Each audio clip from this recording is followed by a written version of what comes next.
Salam alaikum, modulation d'amplitude. Principe de la modulation d'amplitude. Alors, on a vu la dernière vidéo que la transmission d'un signal basse fréquence nécessite un signal haute fréquence qui va jouer le rôle d'un support. Ce signal est appelé porteuse. Donc, avant de commencer à expliquer ce principe, il faut d'abord distinguer entre information à transmettre et support de transmission. L'information à transmettre, en général, c'est un signal de basse fréquence. S'il est sinusoïdal, eh bien, il peut s'exprimer sous la forme sinusoïdale. ST, donc signal. ST, valeur maximale c'est S max. ST égale S max cosinus 2pi FST, donc Fs c'est la fréquence du signal. Plus phi, donc on a choisi le cas de phi égale 0 pour toutes les fonctions sinusoïdales. C'est le signal modulant. Donc l'information à transmettre va jouer le rôle de signal modulant. Le support de transmission, c'est ce qu'on appelle habituellement la porteuse, c'est un signal de haute fréquence. Eh bien, je peux l'exprimer également comme le signal par une fonction sinusoïdale Pt égale Pm, sa valeur maximale, c'est l'amplitude, cosinus 2pi Fpt. Je peux donner des exemples. Pour le signal St, c'est une fonction sinusoïdale, donc sa phase est nulle, ça veut dire que ça commence à partir de la valeur maximale. Et on a choisi ici la valeur maximale de volts, une fréquence de 100 Hz. Donc c'est un signal sinusoïdal de fréquence 100 Hz, d'amplitude 2, donc il varie entre 2 et moins 2 volts. Pour la porteuse, c'est un signal de haute fréquence. Comme vous pouvez le constater, c'est trop serré, c'est-à-dire que la fréquence est extrêmement grande par rapport à celle-là. Là, c'est 1,2 kHz, c'est-à-dire 1200 Hz. Ça veut dire que les vibrations sont trop serrées, ça veut dire que la période elle est trop faible, comparée à celle-là. Donc, le signal à transmettre, son énergie est relativement faible, donc il ne pourra pas aller loin. Il faut le combiner avec une porteuse de haute fréquence qui va justement pouvoir le transmettre, qui va jouer le rôle du support de transmission. Bien, une fois en combiné deux signaux, le signal à transmettre, il va agir sur l'amplitude. Ici, l'amplitude, comme vous pouvez le constater, elle est constante, mais une fois combiné, ce signal va agir sur cette amplitude. Il va forcer cette amplitude à varier, c'est ce qu'on appelle modulation d'amplitude. Bien, la modulation d'amplitude d'une porteuse sinusoïdale d'expression Pt, Pm, cosinus de pi Fpt consiste à quoi faire donc? Eh bien, elle consiste à faire varier l'amplitude Pm de la porteuse. Pour réaliser cette modulation d'amplitude, donc grand 2, on a besoin d'un composé électronique appelé AD633 ou de code 633, AD633. C'est un amplificateur opérationnel. Vous connaissez les amplificateurs opérationnels que vous avez rencontrés en électronique. C'est un composé électronique qui possède 8 bornes, 8 pattes. Le constructeur il marque un index pour se repérer. Donc vous placez l'index en haut, vous numérotez les bornes dans le sens trigonométrique de 1 jusqu'à 8. On distingue 8 bornes. Les bornes 8 et 5, ça joue le rôle des bornes d'alimentation parce que l'amplificateur opérationnel ne peut fonctionner que si on procède à une alimentation. C'est une alimentation symétrique, plus 15, moins 15. Donc on dispose d'un générateur d'alimentation symétrique pour pouvoir alimenter le dispositif avant de commencer quoi que ce soit. Et à la fin, il faut laisser l'alimentation jusqu'à, c'est-à-dire le dernier fil à déconnecter, c'est l'alimentation, pour ne pas risquer la détérioration de l'amplificateur opérationnel. Les autres bornes, les bornes impaires 1 et 3 joueront le rôle des entrées, l'entrée E1, l'entrée E2, et la borne 7, ça va jouer le rôle de la sortie. les bornes 2 et 4, 6 joueront le rôle de la masse. Donc, vous avez ici, on a besoin de 2 entrées et une sortie. C'est pourquoi dans les exercices, on représente ce composant électronique par cette représentation, donc très simple, pour montrer qu'il a 2 entrées, l'entrée E1, l'entrée E2 et la sortie. La croix qui est représentée ici, ça veut dire qu'il va jouer le rôle d'un multiplieur. Si on lui applique 2 tensions, U1 et U2, à la sortie, il va nous faire sortir une tension qui est égale, qui est proportionnelle au produit des 2 tensions, U1 fois U2, avec un coefficient de proportionnalité. Bon, alors, le principe est quoi? On applique à l'entrée E1 une tension U1 de T. À l'entrée 2, on applique une tension d'entrée U2. À la sortie, on récupère une tension US de T est égale, elle est proportionnelle au produit de 2 tensions U1 fois U2 avec un coefficient de proportionnalité réglé par le constructeur de l'appareil. Généralement, K, c'est à peu près 0,1, c'est une constante. Volt moins 1. Oui, volt fois volt, c'est volt carré. Donc, l'unité de K, c'est volt moins 1. Bon, cette tension à la sortie n'est autre que le produit de ces 2 tensions appliquées à l'entrée. Donc, notre dispositif a joué le rôle d'un multiplieur. Et là, il a donné à la sortie la multiplication des 2 tensions. Quelles sont ces 2 tensions U1 et 2 qu'on applique aux entrées E1 et E2? Bien, l'entrée E1 ou la tension U1, c'est au fait, c'est la porteuse.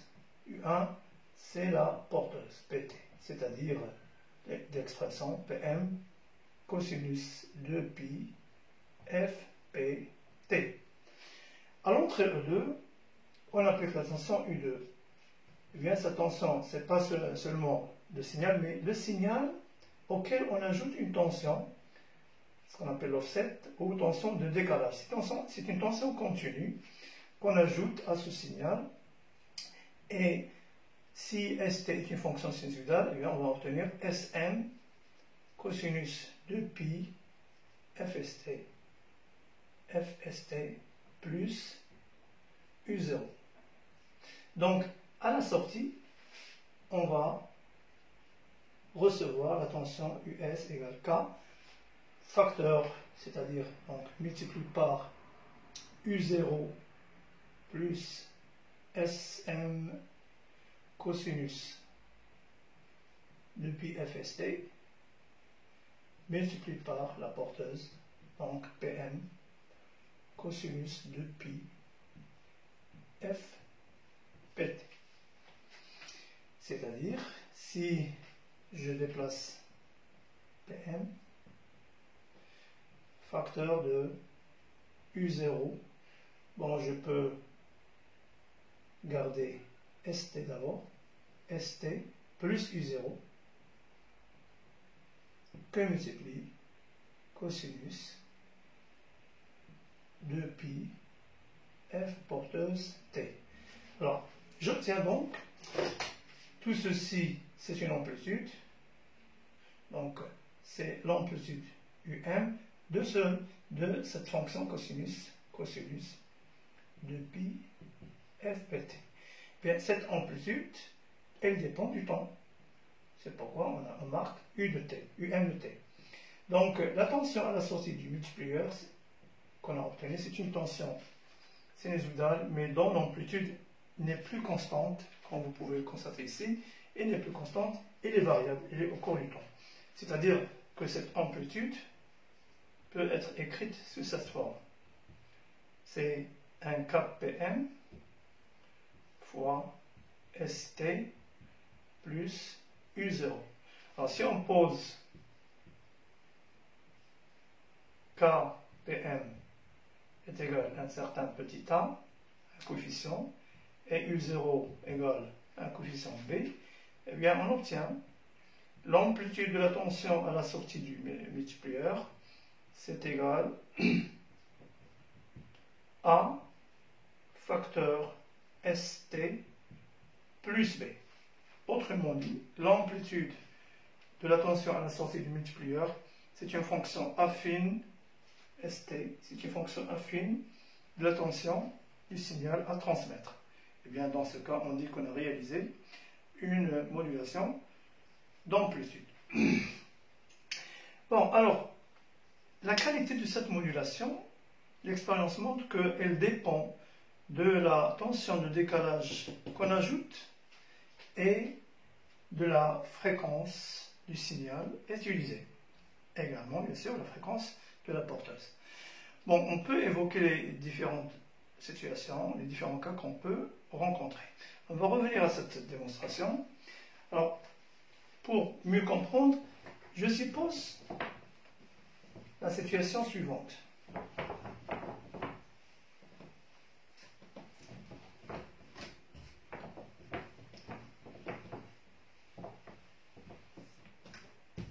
Alors, si j'applique à l'entrée E1 la porteuse, donc on applique la porteuse à l'entrée E1. Le signal, on ne va pas l'appliquer seul, mais on va lui ajouter une tension de décalage. Eh bien, ça dépend de cette valeur, tension de décalage. On va prendre des cas. Ici, on a choisi SM égale à 2, donc le signal est vibre entre deux valeurs extrémales, plus 2 et moins 2. Si j'ajoute une tension de décalage est égale à 3 volts, eh bien 2 plus 3 ça fait 5, moins 2 plus 3 ça fait 1. Bien, ce signal ne va plus osciller entre 2 et moins 2, mais entre 5 et 1. Qu'est-ce qu'on va obtenir? Bien, on va obtenir ceci.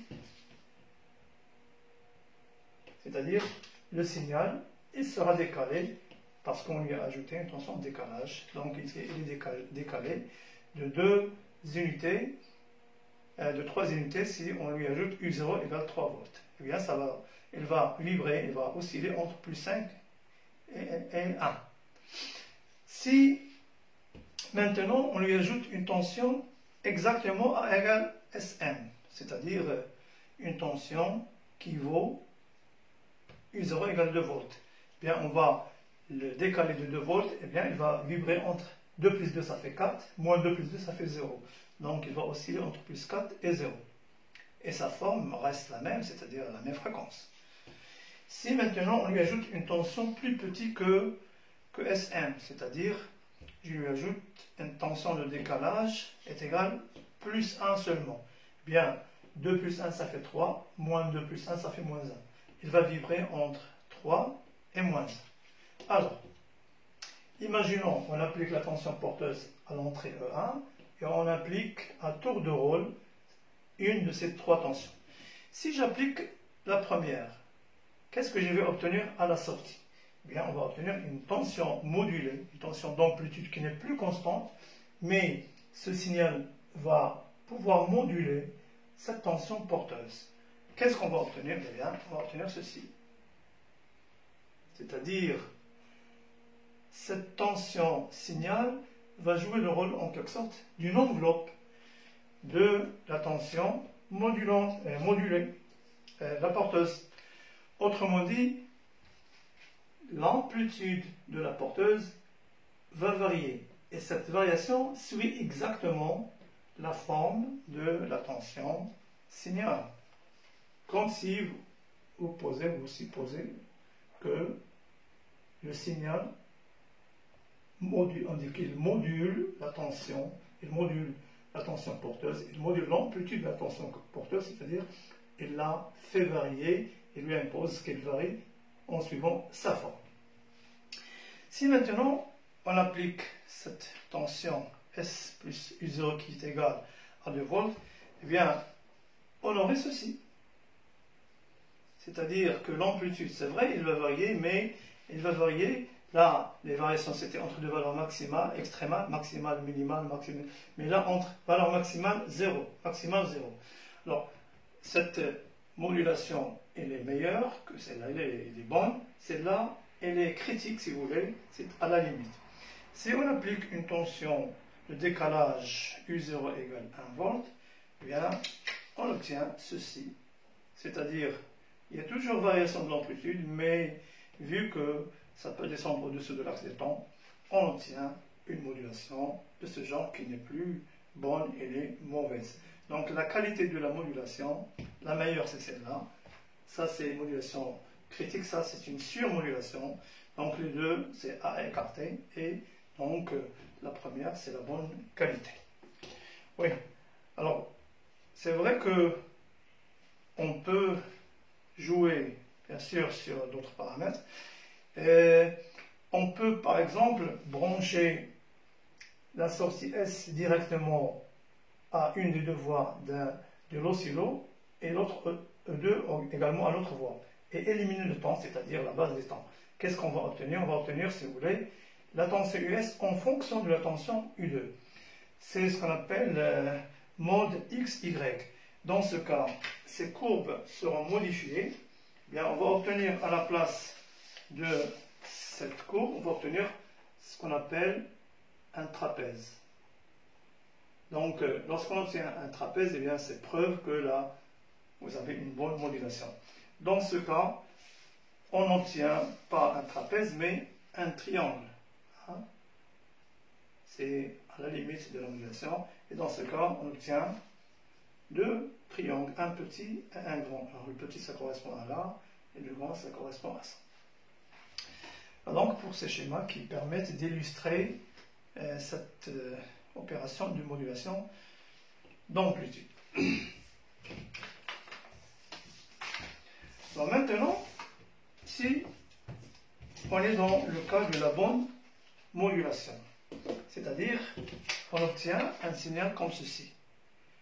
L'amplitude, elle varie entre deux valeurs extrémales, c'est-à-dire UM maximal et UM minimal. Rappelons que la tension à la sortie, US de T, alors c'était K, PM, facteur de U0, plus SM, cosinus de pi FST, fois cosinus de pi F porteuse T. Alors si on pose, alors avant de poser, je vais faire sortir le I0, lui aussi, mettre en parenthèse, en facteur commun. Donc K, PM, U0, facteur de 1, plus SM sur U0, cosinus de pi FST, cosinus de pi FPT. Je vais obtenir, si je pose ceci égale un certain A est égal KPM U0, et SM sur U0, je le pose égal à un certain M, appelé taux de modulation. Donc, j'obtiens, l'expression va devenir UST est égal à facteur de 1 plus M cosinus de pi FST cosinus de pi FPT. Alors ça c'est l'amplitude qui n'est pas constante, elle varie au cours du temps, donc la tension UST, ça devient égal à une tension cosinus, mais dont l'amplitude est variable, donc cosinus de pi FP. Alors pour l'amplitude UMT, UMT qui est égal à facteur, donc si on considère la fonction cosinus qui est bornée entre plus ou moins 1, c'est-à-dire que dans le cas où cosinus est égal à 1, cosinus de pi FST égal à 1, dans ce cas, on aurait A facteur de 1 plus M, c'est la valeur maximale. C'est la valeur maximale que vous avez là. Donc U max, UM max, c'est égal à facteur de 1 plus m. Si le cosinus est égal à moins 1, cosinus de pi fst est égal à moins 1, eh bien vous aurez la valeur minimale. C'est la valeur minimale de l'amplitude, um min, qui est égal à facteur de 1 moins m. Alors ces deux valeurs, um max et um min, on peut les lire à partir de la courbe, si on nous donne dans un exercice la courbe. Et par la suite, on peut, à partir des valeurs, on peut déterminer, par exemple, m, le taux de modulation. Alors le taux de modulation, à quoi est égal? C'est égal à um max moins um min divisé par um max plus um min, qui est égal à Sm sur U0. C'est égal à Sm sur U0.